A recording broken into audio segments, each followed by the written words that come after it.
நீங்கள் நிறைய இரும்பு பொருள் வச்சுருக்கீங்க, இது வச்சுக்கிட்டிங்கன்னா அந்த பிரச்சனை வந்துடும். உங்கள் வீட்டில் பார்த்தீங்கன்னா நிறைய அந்த அலுமினிய பாத்திரம் வச்சுருக்கீங்க, இது வந்து அந்த விஷயத்தை எடுத்துகிட்டு வரும். ஈயம் பூசுறதுன்னு சொல்லுவாங்க தெரியுமா? எதுக்கு அப்படின்னு பார்த்தீங்கன்னா, ஈயத்தை வந்து பலருக்குமே தெரியாது. குருவுடைய அம்சம்.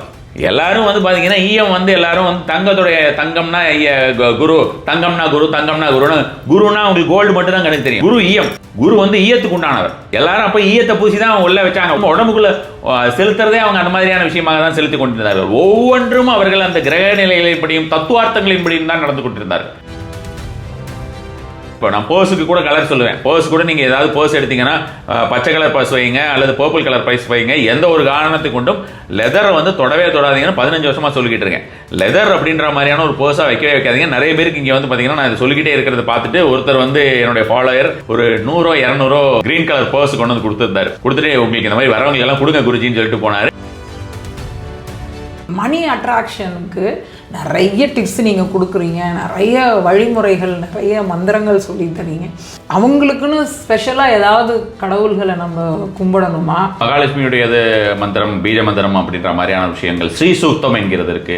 உலகளாவிய முறையிலே அது வந்து மணி ரிலேட்டட் மந்த்ரா. இந்திர வழிபாடுமே நான் நிறைய சொல்லி கொடுத்துருக்கேன். இந்திர வழிபாடு ஃபர்ஸ்ட் கிளாஸா பணம் அப்படின்ற மாதிரியான விஷயங்கள் மட்டுமல்லாது நம்மளுடைய எல்லா விதமான எண்ணங்களையும் ஆசைகளையும் பூர்த்தி செய்து கொள்வது, நல்ல ஆசைகளை நல்ல விஷயங்களை பூர்த்தி செய்து கொள்வது அப்படின்ற மாதிரியான விஷயம். இப்போ சிகப்பு துணி அல்லது கோல்டன் கலர் துணி அல்லது பச்சை கலர் துணியை நாம் வந்து விரித்து அதன் மேல் அந்த பணப்பெட்டிக்குள் பணத்தை வைப்பது அப்படிங்கிறது நல்ல ஒரு பலன் தரக்கூடியதாக இருக்கும். இங்கே அனந்தபத்மநாப சுவாமின்னு அடையாறில் இருக்கக்கூடிய கோயிலுக்கு போனோம்னா செல்வம் சேருவதற்கு, மனை சார்ந்த விஷயங்கள்லாம் நடக்கிறதுக்கு, நஷ்டங்கள், சரிவு, அவமானங்கள் அந்த மாதிரியான விஷயமா ஆயிட்டு ஒரு வாழ்க்கையில் சரிவு வந்துருதுன்னா அங்கே போயிட்டு இருந்தாங்க ரெகுலரானா, அது உண்டான ஒரு முறை சரியாகும்னு வச்சுக்கோங்களேன். எதிரி தொல்லை, கடன் நிவர்த்தி, அந்த மாதிரியான விஷயங்கள் ரொம்ப நம்மளை வந்து எல்லாரும் போட்டு ஒடுக்குறாங்க அப்படின்ற மாதிரியான ஒரு எண்ணம் இருந்ததுன்னா நம்ம கோலவழி அம்மா இருக்கவே இருக்காங்க மயிலாப்பூர்ல, அந்த அம்மாவை போய் பார்த்தாலே போதும், எல்லாமே சரியாயிடும்.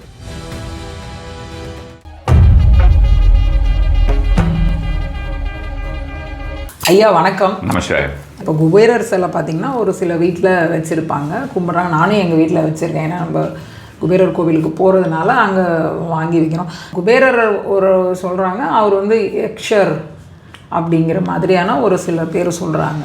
ஸோ அப்படிப்பட்ட அந்த குபேரரை நம்ம வீட்டில் வச்சு பூஜை பண்ணலாமா, ப்ரேயர் பண்ணலாமா, இதனால பலன் இருக்கா, இல்லை பண்ணக்கூடாதுன்னு சொல்ல முடியாது, சொன்னாலும் கேட்க முடியாது. ஏன்னா அது பழக்கமாயிட்டோம். இப்போ நம்மளே கோவிலுக்கு போகும்போது சும்மா யாராவது நமக்கு முன்னாடி போகிறவங்க ஒரு செவுத்துல இப்படி கை வச்சுட்டு போயிட்டாங்கன்னா, ஓ அங்கே ஏதோ சக்தி இருக்குது, அதனால தான் அவங்க கை வைக்க. ஸோ நம்ம எல்லாருமே கை வச்சு அந்த இடத்துல அடையாளமாக மாறிடும். ஸோ அது மாதிரி ஒரு குபேரர் வந்து யக்ஷர் அப்படின்னு ஒரு சிலர் சொல்லும் பொழுது அந்த விஷயங்களை நம்ம வந்து அவர் யக்ஷர் தான், யக்ஷர்களுடைய தலைவர். பட் யக்ஷர்னாலே கெட்டவங்க அப்படின்னு நம்ம வந்து எடுத்துக்க முடியாதுன்னு வச்சுக்கலாம். யக்ஷர்கள் அப்படின்ற மாதிரியான விஷயமா பார்க்குறோம். அப்படி பார்த்தீங்கன்னா ராவணனுடைய கசின் அப்படின்ற மாதிரி கூட நம்ம எடுத்துக்கலாம். ஸோ அந்த மாதிரிலாம் எடுக்கும்போது நம்ம வந்து அவங்க எல்லாருமே கெட்டவங்கன்னு இல்லை. இப்போ யக்ஷர்கள் யக்ஷினிகள் அப்படின்னு இந்த யக்ஷர்கள் யக்ஷினிகள் 2 இருக்கிறாங்க. சூஷ்ம ரூபத்திலே இப்பொழுதுமே இருக்கக்கூடிய ஒரு நபர்கள். நம்ம வந்து ஏஞ்சல் அப்படின்ற விஷயத்தை நம்புறவங்கலாம் வந்து பார்த்தீங்கன்னா இந்த யக்ஷர் யக்ஷினிங்கிறத நம்புறதுக்கு கொஞ்சம் அவங்க யோசிப்பாங்க. அவங்க வந்து ஒரே தேட்டரில் போயிட்டு ஒரே இதில் வந்து ஒரு இங்கிலீஷ் படம் பார்ப்பாங்க. அதில் அவன் சொல்கிறதெல்லாம் நம்பிட்டு அது கை தட்டிட்டு அவன் எங்கே குதிச்சாலும் அதெல்லாம் ஓகேன்னு சொல்லிட்டு பயங்கரமாக இருக்குன்னுவாங்க. பக்கத்தில் போய் தமிழ் படத்தில் ஏதாவது கொஞ்சம் அந்த மாதிரி இந்த மாதிரி எடுத்திருந்தா அதை நம்ம மனம் மறுக்கும். அது மாதிரியான விஷயம் தான் இது. ஸோ நம்மளுடைய பொருளுங்கிறதுனால நம்மளுக்கு வந்து அந்த மாதிரியான ஒரு விஷயமாக நம்பாமல் இருக்கக்கூடிய ஒரு தன்மைன்னு வச்சுக்கோங்க. யக்ஷர்கள் யக்ஷினிகள் அப்படிங்கிற மாதிரியான விஷயங்கள் கந்தர்வர்களாகட்டும் அப்சரஸ்களாகட்டும் எல்லாமே சூஷ்ம ரூபமாக இருக்கக்கூடியது. கடவுள் எப்படி சூஷ்ம ரூபமாக இருக்கிறாரோ அது மாதிரி சூஷ்ம ரூபம். அப்போ அந்த யக்ஷர்களின் தலைவர் அப்படின்னு சொல்லக்கூடிய அந்த குபேரருக்கே வந்து பார்த்தோம்னா நம்ம சொல்லும்போதே யக்ஷாய குபேராய வைஷ்ணவனாயன் தான் நம்ம அவரை சொல்கிறோம். அப்போ அது மாதிரி சொல்லும்போது அவரை வந்து தாராளமாக அவர் வந்து அது மட்டும் இல்லாமல் அஷ்டதிக் பாலகர்கள் ஒருத்தர் அல்லவா அவர். ஸோ அப்போ கண்டிப்பான முறையில் அவர் வந்து வடக்கு திக்குக்கு அதிபதி அவர் தானே. நம்ம அவரை அவாய்ட் பண்ணவே முடியாது. நம்ம வடக்கு அப்படின்ற ஒரு டைரக்ஷன் அவாய்ட் பண்ணவே முடியாது, கண்டிப்பாக அவாய்ட் பண்ண முடியாது. அதனால நம்ம வந்து அவர் தாராளமாக அதனால் வைத்து வழிபடுறது அப்படின்றது ஒரு தவறு கிடையாது. ஆனால் குபேரர் தான் எல்லாம் அப்படின்ற மாதிரியான ஒரு எண்ணம் வந்து விடக்கூடாது. காரணம் என்னன்னா, குபேரர் அப்படிங்கிறது வந்து அவர் நரனை வாகனமாக கொண்டவர். நரன்னா யாரு? மனிதனை வாகனமாக கொண்டவர். அப்போ என்ன சிம்பாலிக் ரெப்ரசன்டேஷன் அகைன் என்ன அப்படின்னு பார்த்தோம்னா, நீ வந்து பணம்னு நீ வந்து வெறுமனே அந்த குபேரர் நீ ஓடினா நீ உனக்கு அதுக்குண்டான ஒரு ஸ்லேவா மாறிடுவ. கரெக்டா? அடிமை, பணத்துக்கு அடிமைன்னு சொல்கிறோமே, பணத்துக்கு அடிமையாக மாறிடுவே, உன்னுடைய வாழ்க்கை வீணாகிவிடும் அப்படின்ற மாதிரி. வேறு நிறைய பார்ட்ஸ் இருக்குது லைஃப்பில் அப்படின்றதுக்காக அவர் நரன் வாகனாக அவரை வந்து போட்டிருக்காங்கன்னு வச்சுக்கோங்களேன். கண்டிப்பான முறையிலே குபேரர் வழிபடவர், வடக்கு திக்கு அதிபதி அப்படின்ற மாதிரியான விஷயங்கள் வீட்டில் வச்சு வழிபடலாம். ப்ரொவைடட், நான் எப்பவும் தொடர்ந்து சொல்லக்கூடிய ஒரு விஷயம், ஃபஸ்ட் எடுத்த உடனே பார்த்தீங்கன்னா உங்களோட குலதெய்வம், இஷ்ட தெய்வம், அதுக்கப்புறம் தான் மற்றதெல்லாம். அது ரெண்டையும், உங்களுக்கு இஷ்ட தெய்வம் அப்படிங்கிறது ஆரம்பத்துலேருந்து இந்த தெய்வம் தான் ஒவ்வொரு ஜாதகத்துலையுமே இஷ்ட தெய்வம்னு ஒன்று இருக்குன்னு வச்சுக்கோங்க. அந்தந்த ஜாதகத்துக்கு இந்தந்த இஷ்ட தெய்வங்கள் அப்படின்னு இருக்குது. அந்தந்த இஷ்ட தெய்வம், அந்த தெய்வம் வந்து நமக்கு பூர்வ ஜென்மத்திலேருந்து காத்து கொண்டிருக்கிறது நமக்கு. அது நம்ம ஜாதகத்தை பார்த்தா தெரிஞ்சிடும் இந்த இஷ்ட தெய்வம் அப்படின்னு. நம்மளுடைய ரைட்டியஸ் பாத் அப்படின்னு நம்ம சொல்கிறோம். இப்போ எனக்கு தெரியலை, நான் தெரியாமல் நான் பல பேர்கிட்ட ஏமாந்துட்டேன் நிறைய விஷயங்கள். அதாவது மன ரீதியாக ஏமாந்துட்டேன், பண ரீதியாக ஏமாந்துட்டேன். இவன் பணம் கொடுப்பான்னு இவனுக்கு அவ்வளோ பணத்தை கொடுத்தேன், தெரியாமல் இந்த மாதிரி ஆகிப்போச்சு. அப்போ யார் எனக்கு அது வழிகாட்டுவார் அப்படின்னா, உன்னுடைய வாழ்க்கையிலே வழிகாட்டக்கூடிய தர்ம தேவதை என்ற ஒரு தேவதை உனக்கு உன்னுடைய வாழ்க்கையிலே இருக்கிறது. அதுவுமே உனக்கு பூர்வ ஜென்மத்திலிருந்து காத்து கொண்டிருக்கிறது. இஷ்ட தெய்வம், தர்ம தெய்வம், பலன தெய்வம் என்று. அந்த பலன தெய்வத்தோட வேலை என்ன? போன ஜென்மத்திலேருந்து அது வெயிட் பண்ணிட்டு இருக்கு, இந்த ஜென்மத்தில் இவன் என்னை கும்பிடுவான், அப்போ அவனுக்கு நான் என்ன வேணுமோ கொடுத்துருவேன் அப்படின்னு. அதை விட்டுட்டு நீ எல்லா இடத்துலையும் சுற்றிக்கிட்டு இருந்தோம் அப்படின்ற மாதிரி இருந்ததுன்னா நமக்கு வந்து அந்த ஒரு விஷயத்தை மிஸ் பண்ணுவோம். அதுக்காக அந்த பலன்களே நமக்கு வாழ்க்கையில் கிடைக்காது அப்படின்னு இல்லை. மேபி நம்ம வேறு ஏதாவது ஒரு இம்மன்ஸான ஒரு பக்தியோட நம்ம வேறு ஏதாவது கடவுளை வழிபடுவோம், அந்த பலன் நமக்கு கிடைச்சிடுமா இருக்கும். ஆனால் ஆல்ரெடி சம்படி இஸ் வெயிட்டிங். உன்னுடைய அப்பா, அம்மா, தம்பி எல்லாம் ஒரு இடத்துல வெயிட் பண்ணிக்கிட்டு உட்காந்துட்டு இருக்காங்க. அவங்கள விட்டுட்டு எதிரில் இருக்கிறது ஃப்ரெண்டோட அப்பாவை வந்து அப்பா, ஃப்ரெண்டோட அம்மான்னு கூப்பிட்றதெல்லாம் அது வந்து ஒரு நல்ல விஷயம் தான், நல்ல பண்பாடு தான். ஆனால் அவங்க உன்னோட அம்மா அப்பா இல்லை, உன்னோட அம்மா அப்பான்னு இருக்காங்க. அவங்கள விட்டுட்டு நீ அங்கே போய் அப்படி இருக்கக்கூடாது, இவங்களை பார்க்கணும், அதுக்கப்புறம் தான் அவங்க. அது ஒரு விஷயத்தை நம்ம ஞாபகம் வச்சு. இன்னொரு விஷயம் பார்த்தீங்கன்னா, இப்போ லக்கியஸ்ட் பாக்ஸு, கேஷ் பாக்ஸுன்னு இருக்குது. இப்போ முன்னாடிலாம் பார்த்தீங்கன்னா முன்னோர்கள் வந்து பர்டிகுலர் ஒரு மரத்தினாலான ஒரு பெரிய லாக்கர் பாக்ஸ் வச்சுருப்பாங்க. அதில் தான் பணம், நகை எல்லாமே வச்சுருப்பாங்க. அது சயின்டிஃபிக்காக பார்த்தோம் அப்படின்னா அந்த பாக்ஸுக்குள்ளே கரையானோ இல்லை ஏதாவது சேதப்படுத்துகிற மாதிரியான எந்த ஒரு இதுவும் பூச்சிகளும் உள்ளே போகாது அந்த மரத்துக்கு, அந்த பலன் அப்படின்றாங்க. ஆனால் ஆன்மீகமாகவோ இல்லை வந்து ஜாதக ரீதியாகவோ பார்த்தோம் அப்படின்னா அந்த மரம் வந்து பணத்தோட பெருக்கத்தை அதிகமாக கொடுக்கும் அப்படின்னா, அது மாதிரி ஏதாவது பர்டிகுலர் மரத்தில் இந்த பாக்ஸை செஞ்சு வச்சுக்கணும். மாமரத்தில் வைக்கலாம். மாமரம் வந்து ரொம்ப பெஸ்ட்டாக ஒர்க் ஆகும். மாமரம் வசியம், அத்திமரம் மந்திர சக்திகளில் வந்து நல்ல ஒரு பலன் தரக்கூடியது. அதே போல் வந்து பார்த்திங்கன்னா உங்களுக்கு அதுவுமே வசீகரத்தன்மை சேர்க்கக்கூடியது. தெய்வ வசியம் அத்திமரம் அப்படின்னா, தெய்வ வசியம் அப்படிங்கும்போது நமக்கு வந்து தனமே தெய்வம் தானே. நம்ம தனமும் இப்போ எல்லா மனிதர்களுமே தனம் தானே தெய்வம். ஸோ அப்போ அது மாதிரியாக விஷயமாக நம்ம வந்து பார்க்கும்போது அத்திமரத்தில் வைக்கிறதுனா வைக்கலாம். மாமரம் அப்படிங்கிறது ரொம்ப பர்டிகுலராக ஒண்டர்ஃபுல்லாக ஒர்க் ஆகக்கூடிய விஷயமா இருக்கும். அத்தி அப்படின்றது நிறைய விஷயத்துக்கு ஒர்க் ஆகும். இன்னுமே வந்து பார்த்தீங்கன்னா ஒரு சில ரகசியமாக வைக்கக்கூடிய ஒரு சில பணம் அப்படின்ற மாதிரி இருந்தால் அவங்க நாவல் மரத்தில் பண்ணி வச்சுக்கலாம். அது மாதிரி வச்சாலுமே அது அந்த மாதிரியான பணம் அங்கே வச்சா அது வந்து பன்மடங்காக பெருகக்கூடியதாகவும் அது வந்து வேறையும் ஆகாத ஒரு சூழ்நிலையாகவும் இருக்கும். அது மாதிரியான ஒரு விஷயமா இருக்கும். நான் வந்து உட்கார்ந்து மந்திரங்கள் சொல்கிறது எல்லாமே நம்ம வந்து அத்தி மரம் தான் யூஸ் பண்ணுவோம். தெய்வத்துக்கு வந்து நல்ல ஒரு பலன் கொடுக்கும். தேக்கு மரம் அப்படின்னு எல்லாம் சொல்லி அதுல எல்லாம் பீரோ செய்கிறாங்க, லாக்கர் செய்கிறாங்க, பணம் வச்சுக்கிறதுக்கான அந்த பழைய பாக்ஸ் எல்லாம் செஞ்சு கொடுக்குறாங்க. அது ஓகே. தேக்கு அப்படின்றது வந்து பார்த்தீங்கன்னா நமக்கு வந்து ரொம்ப லாங் லைஃப் வர்றதுக்காக கொடுக்குறது இல்லையா அது. ஸோ அது தேக்கு மரம் அப்படின்றது லாங் லைஃப் மட்டும்தான் நமக்கு குறிக்கோள் அப்படின்ற மாதிரி இருந்தால் நம்ம அந்த மாதிரியான ஒரு விஷயமா செய்யலாம். இல்லை நம்ம வந்து நம்மளுடைய குறிக்கோள் வந்து வேறு மாதிரியான குறிக்கோள், நமக்கு வந்து பணம் பெருக வேண்டும், நமக்கு இன்னும் வந்து நல்ல ஒரு வேறு மாதிரியான ஒரு இதாக இருக்கணும் அப்படின்ற மாதிரி நம்ம இருந்ததுன்னா இந்த மரங்களில் செஞ்சுக்கலாம். தேக்கில் செய்கிறதுனால பணம் அப்போ தேங்கிடுமா அல்லது வந்து அது வந்து பெருகாதா அப்படியெல்லாம் இல்லை. ஒரு என்ஹான்ஸ்மெண்ட் தான். இப்போ இந்த ஒரு விஷயத்தை செய்யும்பொழுது இன்னும் ஒரு அதிகப்படியான ஒரு பலன் இருக்கும் அப்படின்ற மாதிரியான விஷயமா செய்யலாம். அது வந்து நல்லாவே உங்களுக்கு பார்த்தீங்கன்னா அது பர்டிகுலராக சில பேரில் வந்து என்ன கலரில், இப்போ நான் பர்ஸுக்கு கூட கலர் சொல்லுவேன். பர்ஸ் கூட நீங்கள் ஏதாவது பர்ஸ் எடுத்தீங்கன்னா பச்சை கலர் பர்ஸ் வைங்க அல்லது பர்பிள் கலர் பர்ஸ் வைங்க. எந்த ஒரு காரணத்துக்கு கொண்டும் லெதரை வந்து தொடவே தொடாதீங்கன்னு 15 வருஷமாக சொல்லிக்கிட்டு இருக்கேன். லெதர் அப்படின்ற மாதிரியான ஒரு பர்ஸாக வைக்கவே வைக்காதீங்க. நிறைய பேருக்கு இங்கே வந்து பார்த்தீங்கன்னா நான் இதை சொல்லிக்கிட்டே இருக்கிறத பார்த்துட்டு ஒருத்தர் வந்து என்னுடைய ஃபாலோயர் ஒரு 100-200 இது க்ரீன் கலர் பர்ஸ் கொண்டு வந்து கொடுத்துருந்தாரு. கொடுத்துட்டு உங்களுக்கு இந்த மாதிரி வரவங்க எல்லாம் கொடுங்க குருஜின்னு சொல்லிட்டு போனார். நிறைய பேருக்கு அது மாதிரி கொடுத்தோம். அது மாதிரியான விஷயமாகவே கொடுத்துக்கிட்டு இருந்தோம்னு வைங்களேன். அவர் கொடுத்தது தான். அதுக்கப்புறம் அது இதாகிடுச்சு. அதுக்கப்புறம் அவர் அது எந்த இடத்துல அவர் மேனுஃபேக்சர் பண்ணாருன்னு தெரியல. அவர் அது ஏதோ அவருக்காக ஏதோ ஒரு இடத்துல அவங்க ஃப்ரெண்டோட இடத்துல பண்ணி கொண்டு வந்தேன் அப்படின்னாரு. அவருக்கு தெரிஞ்சவங்களுக்கு எல்லாமும் கொடுப்பேன் அப்படின்ற மாதிரியான விஷயமாக சொல்லி கொண்டிருந்தார். அது மாதிரி நம்ம கலர்ஸ் அப்படின்ற மாதிரி அதுவே கூட நம்ம இம்ப்ளிமெண்ட் பண்ணலாம். இப்போ சிகப்பு துணி அல்லது கோல்டன் கலர் துணி அல்லது பச்சை கலர் துணியை நாம் வந்து விரித்து அதன் மேல் அந்த பணப்பெட்டிக்குள் பணத்தை வைப்பது அப்படிங்கிறது நல்ல ஒரு பலன் தரக்கூடியதாக இருக்கும். பர்ஸ்னு வரும்போது லெதர் பர்ஸ் தொடவே கூடாது. லெதர் பர்ஸ் நான் லெதர் தான் எல்லாமே யூஸ் பண்ணும். ஒரு செருப்பாகட்டும், செருப்பு நீங்கள் வந்து லெதர் யூஸ் பண்ணீங்கன்னா அப்புறம் வந்து சனி பகவான் காலை விட்டு போகவே மாட்டார். ஸோ சனிக்கு பிடிக்கவே பிடிக்காதது அப்படின்னா இதெல்லாம் தான். ஸோ அப்போ அது வந்து நம்ம வந்து டோட்டலாக அந்த லெதர் அப்படிங்கிறது காலில் போடுறது அவாய்ட் பண்ணணும். நிறைய பேருக்கு லெதர் இல்லாமல் மற்றதெல்லாம் கிடைக்குமா அப்படின்னு தெரியலை. லெதர் இல்லாதது நான் வந்து ஒரு 15 வருஷம் முன்னாலெல்லாம் வந்து பார்த்தீங்கன்னா பர்ஸ்லாம் வாங்குறதுக்கு கொஞ்சம் சிரமப்படுவேன். கொஞ்சம் சிரமப்பட்டு ஐடென்டிஃபை பண்ணி வாங்குவேன். இப்போல்லாம் நான் லெதரில் அவ்வளோ வெரைட்டிஸ் இருக்குது எல்லாத்துலேயுமே. முதல்ல இருந்தே நமக்கு செருப்பெல்லாம் கிடைக்கும். நம்ம வந்து அதை பற்றியெல்லாம் ஒன்றும் பிரச்சனை இருந்தது கிடையாது. பெல்ட் ஆகட்டும், அதே மாதிரி செருப்பாகட்டும், அதே மாதிரி பர்ஸ் ஆகட்டும், எல்லாமே ஏகப்பட்டது கிடைக்குதுன்னு வச்சுக்கோங்களேன். இதெல்லாம் தொடவே கூடாது. இந்த மாதிரி விஷயங்கள்லாம் லெதரில் தொட்டே பார்க்கக்கூடாது. நான் லெதரில் பர்ஸ் யூஸ் பண்ணுறது, அவங்க இன்னும் கொஞ்சம் லக்கு என்ஹான்ஸ் பண்ணணும்னா க்ரீன் கலர், பர்பிள் கலர் அதெல்லாம் யூஸ் பண்ணுறது வந்து நல்ல ஒரு பலன் தரக்கூடியதாக இருக்கும். அல்லது வந்து நியூட்ரலாக இருக்கணும் அப்படின்ற மாதிரியான விஷயமா இருந்தால் கோல்டன் கலர். எதுக்கு நியூட்ரல் அப்படின்னா பார்த்தா பச்சைன்னா இப்போ புதன் வந்துருவார். சில பேர் வந்து புதன் வந்து நான் எனக்கு ஆகாதே அப்படின்ற மாதிரி சில பேருக்கு புதன் பாதகாதிபதியாக 4ஆம் இடத்துல உட்காந்துட்டு இருப்பார். அல்லது புதன் வந்து பாதகாதிபதியாக இருக்கக்கூடிய ஒரு சூழ்நிலையாக இருக்கும். அவர்கள் எல்லாம் வந்து அதை அவாய்ட் பண்ணிவிட்டு சாதாரணமாக பண்ணுறதுனா பண்ணலாம். வெறும் போஸ்ட்னால மட்டும் அவங்களுக்கு வந்து அந்த ஒரு தடை அப்படின்ற மாதிரியான விஷயமாக வந்து விடாது.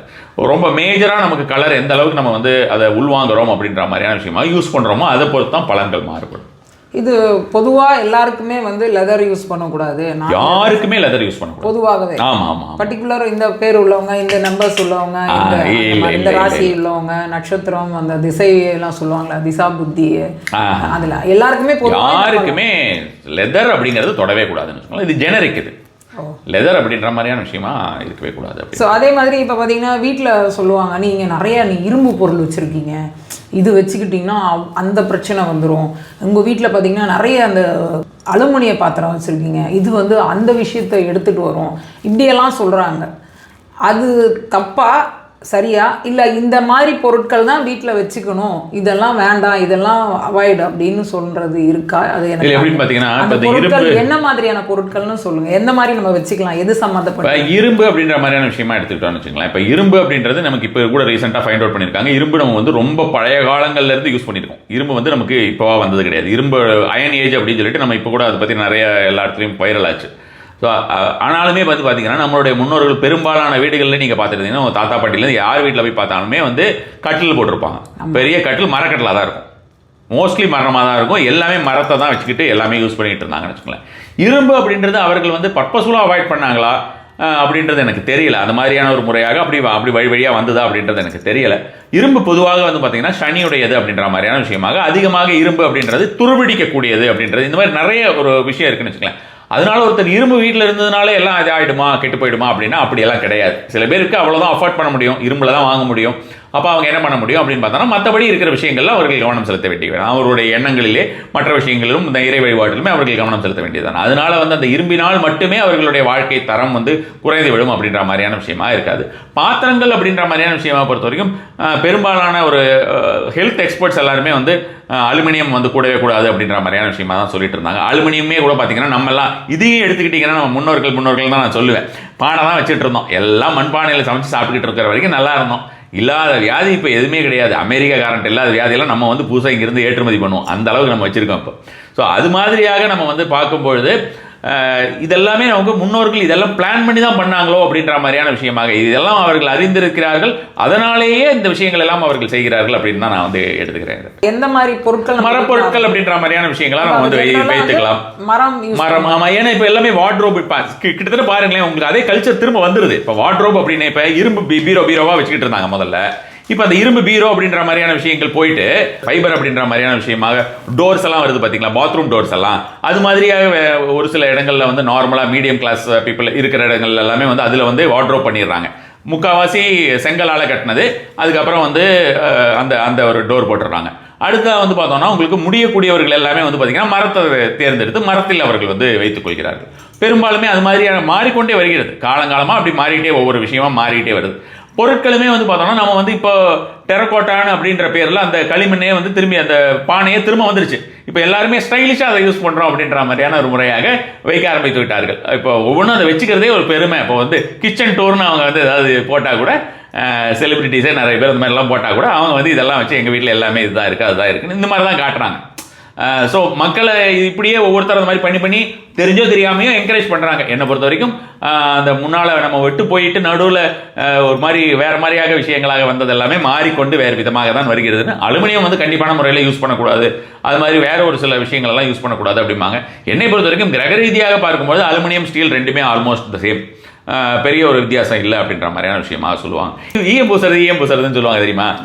எல்லா ஆட்சிங்க வீட்லையுமே ஈயம் பூசின பாத்திரம் இருக்காங்க, பித்தளையில் ஈயம் பூசுவாங்க, பார்த்துருக்கீங்களா? எதுக்கு அப்படின்னு பார்த்தீங்கன்னா ஈயத்தை வந்து பலருக்குமே தெரியாது, குருவுடைய அம்சம்.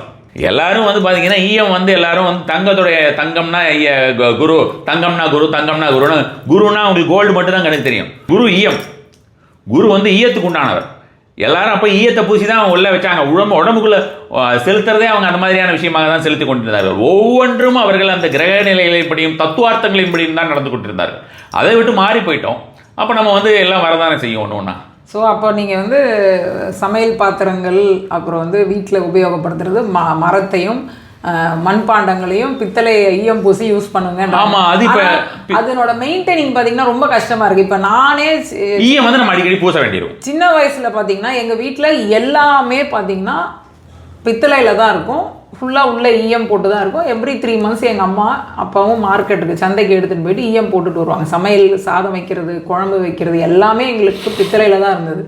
ஸோ கொஞ்சம் நான் வளர்ந்து வந்ததுக்கப்புறம் அதை மெயின்டைன் பண்ணுறது ரொம்ப கஷ்டம். ஏன்னா பித்தளையை வந்து பார்த்திங்கன்னா பலன்னு விளக்கணும். அதுக்கு தேவையான ஐட்டங்கள் வந்து சாம்பல், புளி, இந்த மாதிரியான விஷயங்கள். இப்போ எல்லாமே ஃபாஸ்டஸ்ட் உலகம் வந்தோடனே அதுதாங்க. யோசிச்சு பாருங்களேன், நீங்கள் யோசிச்சு பாருங்களேன். இப்போ வந்து இது வந்து நம்மளுடைய ஹெல்த் ரிலேட்டட் விஷயம். இப்போ நம்மளுடைய ஒரு கிரீடினஸ்னால தானே இதெல்லாம் வருது, நம்மளுடைய பேராசை தானே இது. அல்டிமேட்டான விஷயம் என்ன ஆகுது, நமக்கு நம்ம சந்ததிக்கு அதை கொடுக்குறோம், நம்ம சந்ததிகளுக்குமே நம்ம வந்து அதை சேர்த்துடுறோம். அவங்க கேட்கல, குழந்தை பிறந்தோன்னா அது வந்து எனக்கு அலுமினியத்தில் கொடு, ஸ்டீலில் கொடுன்னு அதுக்கு தெரியாது. நம்ம அம்மா எதையோ நல்லதை கொடுப்பான்னு நினச்சிட்டு தான் அது வந்து தைரியமாக அது வந்து அம்மாட்ட வந்து எது கொடுத்தாலும் வாயை திறக்குது, அதுக்கு வந்து தெரியாது. ஆனால் அதுக்கு நாம் கொடுக்கறது நமக்கே தெரியாமல் வேறு விஷயத்தை கொடுக்குறோம். அந்த ஒரு உணர்வு நமக்கு எப்பொழுது இருக்கிறதோ அப்பொழுது நாம் அதை தேடி போவோம். உங்கள் அப்பா அம்மா தேடி போயிருந்திருக்காங்க, நாம வந்து தேடி போகிறதுக்கு வந்து விரும்ப மாட்டேன். அது மாதிரி அந்த ஈயம் வந்து பாத்தீங்கன்னா ஒரு 3 மாசத்துக்கு ஒரு தடவையோ ஒரு 6 மாசத்துக்கு ஒரு தடவையோ இப்போ பண்றவங்க இருக்காங்க. சென்னையிலேயே இருக்காங்க, திருவான்மையூர்ல இருக்காரு. நான் வந்து அதை யூஸ் பண்றேன், அதனால நான் சொல்றேன். அதை அடிக்கடி இந்த மாதிரி செஞ்சு வச்சுக்கிறோம். இன்னொன்று வந்து ஈயம் பூசின பாத்திரத்துல வந்து நம்ம வந்து சாதமோ இல்லை ரசமோ அந்த மாதிரியான ஏதாவது ஒரு விஷயம், இந்த ரசம் குழம்பு எல்லாம் வச்சுட்டோம்னா கண்டிப்பான முறையில் நம்ம அதுக்கப்புறம் வேற பாத்திரம் நமக்கு யூஸ் பண்றதுக்கு மனசு வரவே வராது. அதே மாதிரி தான் பானையுமே, மண்பாண்டங்களுமே வந்து அதை வச்சு ஆரம்பிச்சிட்டோம்னா நமக்கு அதுக்கப்புறம் வேற எதுவும் போறதுக்கு மனதே வராது. ரெண்டுத்துக்குமே மெயின்டைனிங், அதாவது அதை வந்து பயன்படுத்துற முறை வந்து ரொம்ப எனக்கு ஹேண்டிலிங் கேர் வேணும். நிறைய பேர் மெய்டு வச்சிருப்பாங்க, அழுத்தி தேய்ச்சா உடஞ்சிரும். இப்போ ஏன்னா நான்லாம் நிறைய வாட்டி பருப்பு கடையிறன்ற பேர்ல வெறும் சட்டியை உருட்டிட்டு இருந்தேன், கீழே ஓட்டை போட்டு மொத்த பருப்பும் வெளியில் போயிடும். ஏன்னா அது ஹேண்டிலிங் முறை தெரியாமல் போயிடுச்சு. இப்போது எனக்கே அப்படின்னா என்னோட பொண்ணுக்கு எப்படி இருக்கும், அவங்க இதை விட ஃபாஸ்டஸ்ட் உலகத்துக்குள்ளே வாழ்ந்துட்டு இருக்காங்க. அப்போ இப்படின்றதுக்குள்ளே சமைக்கணும். அப்போ ஒரு குக்கர் வைங்க, ஒரு 3 விசிலில் பருப்பு வந்துடும். ஓவனில் வைங்க, 5 minutesல சப்ஜி ரெடியாகி வெளியில் வந்துடும். அந்த இதில் சப்பாத்தி மேக்கிங் மெஷினில் போடுங்க, அது ஒரு 2 minutesல சப்பாத்தி நம்மளுக்கு மேக் பண்ணி வந்துடும். உருட்ட தேவையில்லை, நம்ம வந்து அதை போட்டு இது பண்ண ஒரு ப்ரெஸ்ஸு ஒரு சுவிட்ச் ஆன் பண்ணிங்கன்னா 2 minutesல சப்பாத்தி வெளியில் வந்துடும். எல்லாத்தையும் கலந்து ஓவனுக்குள்ளே போட்டுருங்க, 2 minutes 3 minutesக்குள்ளே நம்மளுக்கு சப்ஜி வந்துடும் அப்படின்னு எல்லாமே ஃபாஸ்டஸ்ட்டாக. இப்போ எங்கள் அம்மாவோட ஜென்ரேஷனில் எல்லாத்தையும் ஆராய்ச்சி அப்படியே ஒரு ரெசிபி சொல்லிட்டீங்க. இல்லை, ஏன்னா நான் ஏன்னா நம்ம வெளியில இருந்து யாரையும் கருத்து எடுத்துக்க முடியாது, எனக்குள்ள இருக்கிற விஷயங்களை தான். ஏன்னா நான் கேள்வி உங்கள்ட்ட எனக்காக தான் கேட்க வந்திருக்கேன். என்ன மாதிரி ஏகப்பட்ட பேருக்கு அந்த கேள்விகள் அதுதான் நம்ம வந்து அதுக்குண்டான ஒரு பொறுமை நமக்கு வந்து ரொம்ப குறைவாயிடுச்சு. வர காலகட்டத்தில் நம்ம முன்னோர்கள் உபயோகப்படுத்தின மாதிரி நீங்க சொன்ன மாதிரி குருவோட இப்போ எல்லாமே உங்களுக்கு வந்து மற்ற விஷயங்கள்லாம் வந்துருச்சு. இப்போ நான் என்ன சொல்ல ஈயம் பாத்திரங்கள்லாம் வரலையா இருக்கும், ஆனால் இந்த உங்களுக்கு இந்த டெரகோட்டாங்கிறது உங்களுக்கு எல்லா இடத்துலையும் மாடர்ன் இதாக வந்து எடுத்து பாருங்க. நம்ம முதல்ல வந்து நம்ம பானையா வந்து தலையில வச்சுட்டு கொண்டு வந்து வித்துட்டு போனது எல்லாமே வந்து பாத்தீங்கன்னா டெரகோட்டாங்கிற முறையில மாடர்னா வந்துருது உங்களுக்கு இப்போ. இல்லையா? கண்டிப்பாங்க ஐயா, நீங்க சொல்றது எனக்கு புரியும். ஆனா எல்லா டெரகோட்டாவும் இங்க வந்து அழகு பொருட்களாக தான் இருக்கிறது, உபயோக பொருட்களாக கிடையாது. நீங்கள் மோஸ்ட்லி எல்லார் வீட்லேயும் பாருங்களேன், டெரக்கோட்டாவில் நான் வந்து ஃப்ளவர் வாஷ் வச்சுருக்கேன், டெரக்கோட்டாவில் நான் வந்து அந்த உருளி வச்சுருக்கேன், டெரக்கோட்டாவில் வந்து நான் வந்து ஃபிஷ் டேங்க் பக்கத்தில் ஒரு சிலை வச்சுருக்கேன் அப்படின்னு அந்த டெரக்கோட்டாவை வந்து அழகு பொருட்களாக மாற்றிட்டாங்க. சத்தான நம்ம சாப்பிட போறது சமைக்கிறதுக்கான பொருள் இல்லை. அது மாறணும். பிளாக்ஸ் பண்றவங்க, குக்கிங் பிளாக்ஸ் பண்றவங்க டெரக்கோட்டா அந்த மண்பானை சார்ந்த பொருட்கள் ஏன்னா அந்த விஷயம் வந்து ஒரு 1/2 hour 1 hourக்கான விஷயங்கள் தான்.